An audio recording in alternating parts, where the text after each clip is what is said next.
ପିଲାମାନେ ଆଜି ଆମେ ବୃତ୍ତ ବିଷୟରେ କିଛି ଜାଣିବା ଆଉ ତାର ସୂତ୍ର ବିଷୟରେ ଆଲୋଚନା କରିବା। ଚାଲ ଦେଖିବା ପିଲାମାନେ ଆଜି ଆମେ ବୃତ୍ତ ବିଷୟରେ ଜାଣିବା। ବୃତ୍ତ ହେଉଛି सर्कल। ବୃତ୍ତର ଚିତ୍ରଟିଏ ଦେଖନ୍ତୁ।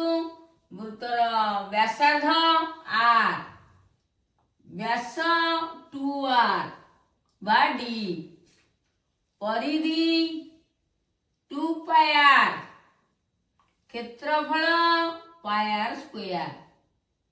पिलाने वृत्त संबंधी गोटे प्रश्न समाधान करवा। मन रखु पायर मूल्य 22/7, वृत्तर व्यासार्ध 7 सेमी हेले क्षेत्रफल परिधि निर्णय करे। आंसर व्यासार्ध देइछि 7 सेमी, r = 7 सेमी। परिधि सूत्र में पढ़ी 2πr, 2 × पायर मूल्य है 22/7 × r है 7 सेमी। 2 × पायर मूल्य 22/7 × 7, 7 7 कटिगला। 2 × 22 = 44 सेमी। ताले परिधि केते हला 44 सेमी। क्षेत्रफल निर्णय करा गइछि। क्षेत्रफल सूत्र में एबे पढ़िथिले पायर स्क्वायर। पायर मूल्य 22/7 ताले = 22/7 × r मूल्य होची 7 रो वर्ग। ताले 22/7 × 7 × 7 49। 49 को हमें 7 हल्ले केते हो 7। 22 × 7 =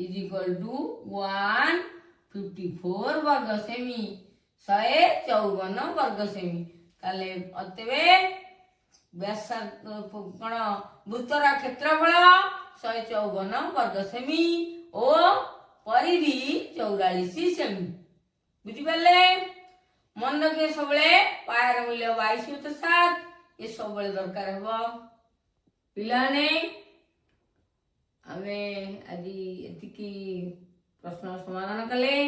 आउ सबले सूत्र गुड़ाक फॉर्मूला मन रखिबे मुहरे रहिबो जेंती। आउ फॉर्मूला कहिछि put the formula get the answer. Mathematics is engine of all subject. जो पिला मैथमेटिक्स भलो हबो तार ऑल सब्जेक्ट भलो हबो।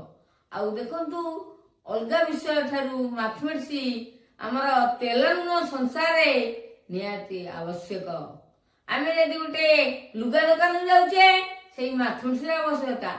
आमे गोटे जाउछे यदि स्टेशनरी दुकान को सेही मैथमेटिक्स आवश्यक। आमे जाउछे यदि शॉपिंग करिया को सेही मैथमेटिक्स दरकार। ताले मैथमेटिक्स रे जे होबो भलो तार सब भलो होबो। आज पे एतिकी रहउछि।